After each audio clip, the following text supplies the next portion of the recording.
नमस्कार छात्रों, राजर्षि शाह महाविद्यालय की हिंदी विभाग की ओर से मैं प्राध्यापक विजय गौड़ी आप सभी का हार्दिक स्वागत करता हूं।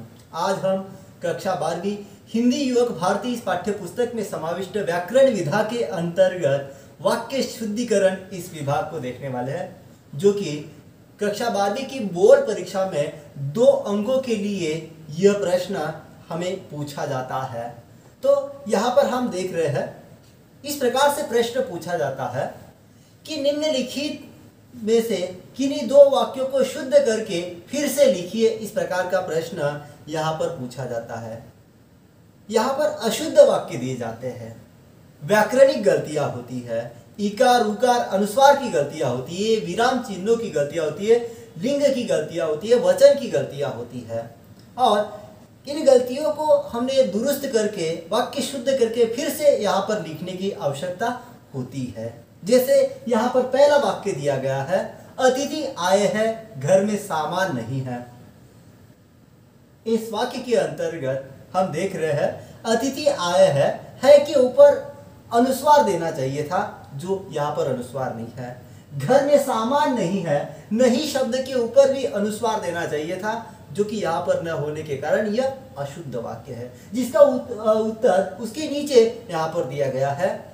अतिथि आए हैं, घर में सामान नहीं है और नहीं शब्द पर अनुस्वार देकर यह वाक्य लिखा गया है। अपनी पाठ्य पुस्तक के अंतर्गत निराला भाई इस रचना का यह वाक्य रहा है, जिसके अंतर्गत पृष्ठ क्रमांक 7 पर यह वाक्य शुद्ध रूप में दिया गया है। तो हमने इस प्रकार से इसका उत्तर लिखना आवश्यक है। दूसरा वाक्य दिया गया है, परंतु अज्ञान भी अपराध है।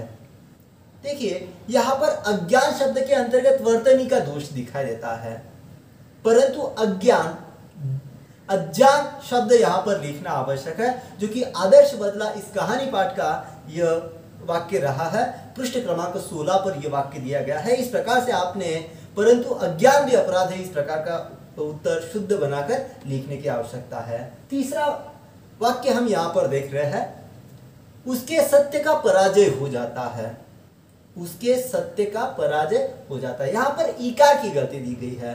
उत्तर हमें इस प्रकार से लिखने की आवश्यकता है कि उसके सत्य की पराजय हो जाती है। यहाँ पर सत्य का पराजय नहीं, सत्य यह स्त्रीलिंगी शब्द है, सत्य की पराजय हो जाती है। यहाँ पर पुल्लिंग का स्त्रीलिंग में बदलने की आवश्यकता है। और इस प्रकार से पाप के 4 हथियार पृष्ठ क्रमांक 33 इस पाठ्य रचना के अंतर्गत यह वाक्य शुद्ध रूप में दिया गया है, उसके सत्य की पराजय हो जाती है। यहाँ पर इकार की दुरुस्ती हमने करना है। चौथा वाक्य हम यहाँ पर देख रहे हैं, प्रेरणा और ताकत बनकर परस्पर विकास में सहभागी बने। प्रेरणा और ताकत बनकर परस्पर विकास में सहभागी बने। यहाँ पर गलती क्या है? देखिए, प्रेरणा और ताकत बनकर परस्पर विकास में के ऊपर अनुस्वार नहीं दिया गया है, अनुस्वार की गलती है।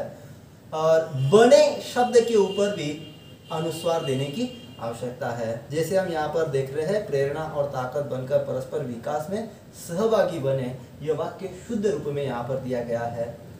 सुनो किशोरी इस रचना के अंतर्गत पृष्ठ क्रमांक 43 के ऊपर यह वाक्य शुद्ध रूप में दिया गया है। हमने इस प्रकार से दुरुस्त करके लिखना है। 5वां वाक्य हम यहाँ पर देख सकते हैं, दिलीप अपने माँ बाप की इकलौती संतान थी।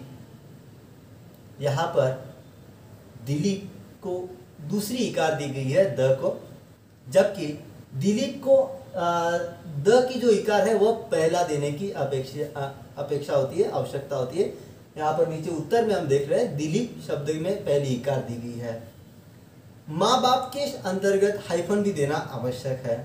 दिलीप अपनी माँ बाप की इकलौती संतान थी।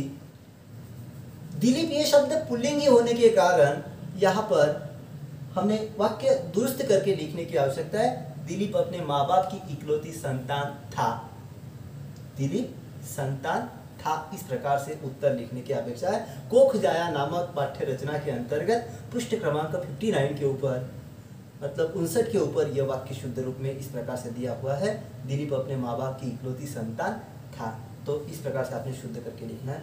6वां वाक्य यहाँ पर दिया गया है, आप इस शेष लिफाफे को खोलकर पढ़ लीजिए। तो यहाँ पर गलती क्या दी गई है? आप इस शेष लिफाफे को खोलकर पढ़ लीजिए नहीं, बल्कि यह वाक्य कोख जाया नामक पाठ्य रचना के अंतर्गत पृष्ठ क्रमांक 61 पर दिया गया है। यह वाक्य शुद्ध इस प्रकार से लिखना है, शेष आप इस लिफाफे को खोलकर पढ़ लीजिए। मतलब आप इस शेष लिफाफे को नहीं, बल्कि शेष आप इस लिफाफे को खोलकर पढ़ लीजिए। ये मूल वाक्य पाठ्य रचना के अंतर्गत दिया गया है। इस प्रकार से आपने शुद्ध करके लिखना है। अब हम दूसरा 7वां वाक्य यहाँ पर देख रहे हैं, उसमें फूल बिछा दे, उसमें फूल बिछा दे। यहाँ पर हम देख रहे हैं, उसमें शब्द के ऊपर अनुस्वार देना आवश्यक है, में के ऊपर, और फूल शब्द को लिखते समय फ को दूसरा उकार होता है, जबकि गलती दी गई है, फूल शब्द को पहला उकार यहाँ पर दिखाई दे रहा है। तो हमने उसे दुरुस्त करके दूसरा उकार देकर यह वाक्य फिर से लिखने की आवश्यकता है। जैसे पल्लवन इस पाठ्य रचना के अंतर्गत पृष्ठ क्रमांक 83 के ऊपर यहाँ पर यह वाक्य शुद्ध रूप में दिया गया है। इसका उत्तर है, उसमें फूल बिछा दे। फूल शब्द को दूसरा उकार दिया गया और वाक्य को शुद्धिकरण किया गया है। 8वां वाक्य है, कहाँ खो गई है आप। यहां पर हम देख रहे हैं, कहाँ खो गई है आप। यहां पर इस वाक्य के अंत में प्रश्न चिन्ह देना आवश्यक था, जो नहीं दिया गया है। इसका उत्तर आपने इस प्रकार से दुरुस्त करके लिखना है, प्रश्न चिन्ह लगाकर, कहाँ खो गई है आप। है के ऊपर अनुस्वार भी देना है, और कहाँ खो गई है आप इस वाक्य के समाप्त होते ही प्रश्न चिन्ह भी देना आवश्यक है, तब यह वाक्य शुद्ध हो सकता है। फीचर लेखन इस पाठ्य रचना के अंतर्गत पृष्ठ क्रमांक 88 पर यह वाक्य शुद्ध रूप में दिया गया है, कहाँ खो गई है आप, प्रश्न चिन्ह एवं अनुस्वार के साथ यह वाक्य देखना है। अब 9वां वाक्य हम यहाँ पर देख सकते हैं, एक में सफल सूत्र संचालक के रूप में प्रसिद्ध हो गया। एक में सूत्र संचालक के रूप में प्रसिद्ध हो गया। इस प्रकार से अशुद्ध वाक्य दिया गया है, जिसको हमने शुद्ध बनाकर इस प्रकार से लिखने की आवश्यकता है कि मैं एक सफल सूत्र संचालक के रूप में प्रसिद्ध हो गया। यहां पर मैं शब्द को पहले लिखने की आवश्यकता है। यह वाक्य मैं उद्घोषक इस पाठ्य रचना के अंतर्गत पृष्ठ क्रमांक 91 पर यह वाक्य शुद्ध रूप में दिया गया है। आपने इस प्रकार से लिखना है कि मैं एक सफल सूत्र संचालक के रूप में प्रसिद्ध हो गया। 10वां और अंतिम वाक्य अपने पाठ्य पुस्तक में दिया गया है, चलते चलते हमारे बीच का अंतर कम हो गया था। चलते चलते हमारे बीच का अंतर कम हो गया था। तो यहाँ पर हमने इस वाक्य को शुद्ध करके लिखना है। चलते चलते दोनों शब्दों के बीच में हाइफन भी देना है, और हमारे बीच का अंतर नहीं, बल्कि हमारे बीच की दूरी कम हो गई थी। हमारे बीच का अंतर कम नहीं हो गया था, बल्कि दूरी कम हो गई थी। इस प्रकार से मूल शुद्ध वाक्य पाठ्य पुस्तक के अंतर्गत रहा है, जो कि ब्लॉग लेखन नामक रचना के अंतर्गत पृष्ठ क्रमांक 98 पर यह वाक्य दिया गया है, 10वां वाक्य।